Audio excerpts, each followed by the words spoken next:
ये जो array partition वाला क्वेश्चन होने वाला है, मतलब उसमें एरे की पेयर्स बना के जो भी मैक्सिमम सम हमें चाहिए वो क्वेश्चन, जिसका मैंने लॉजिक एक्सप्लेन किया है। अब उसके कोड की बारी है। सो लॉजिक में बेसिकली क्या था कि हमें सिर्फ और सिर्फ एरे को सॉर्ट करके और उसके जो भी इवन इंडेक्स वाले एलिमेंट है उसे ऐड करना था। तो यहाँ पे हमने सिंपली वही लॉजिक यूज़ करके कोड लिखा है। सबसे पहले तो एरे पेयर्स, ये एक फंक्शन है जिसमें हमने हमारा जो भी नम्स नाम का एरे था उसे एज एन आर्ग्यूमेंट पास कर दिया है। इसके ऊपर वर्क होने वाला है। फिर हमने क्या किया, जो ये यूटिलिटी पैकेज होता है जावा का, उसके अंदर जो ये सॉर्टिंग फंक्शन होता है उसे सिंपली कॉल कर दिया एरेज डॉट सॉर्ट, और उसमें हमारा एरे पास कर दिया। हम इसकी सॉर्टिंग भी कर सकते थे सिंपली फॉर लूप लगा के, बट ये सिंपल तरीका यहाँ पे लगाया है। ये ऑटोमेटिकली सॉर्ट कर देगा हमारा जो भी एरे होगा उसे असेंडिंग ऑर्डर में।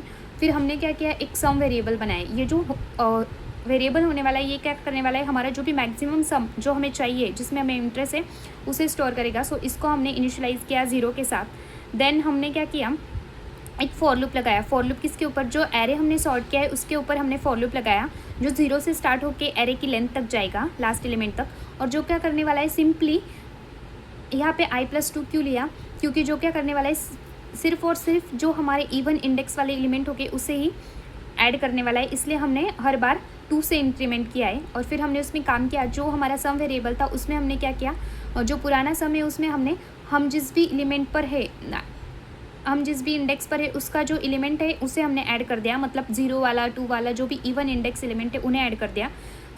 ये पूरा का पूरा एरे ट्रैवर्स होने के बाद हमें हमारा जो भी मैक्सिमम सम चाहिए था वो मिल चुका है। फिर हम क्या कर देंगे, उस सम को रिटर्न कर देंगे।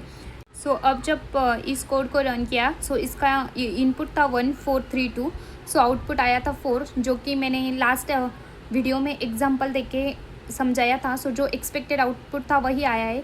देन जो हमारा केस 2 में भी ये था एरे 626512, ये इनपुट था, उसका एक्सपेक्टेड आउटपुट भी 9 ही था और हमारा आउटपुट भी 9 आया है। मतलब ये जो कोड है वो सही से वर्क कर रहा है। और इसकी जो टाइम कॉम्प्लेक्सिटी होने वाली है, सॉर्टिंग के लिए जो टाइम कॉम्प्लेक्सिटी लगने वाली है वो big of n log n लगने वाली है। और यहाँ पर हमने सिंपली एक ही फॉर लूप यूज़ किया है।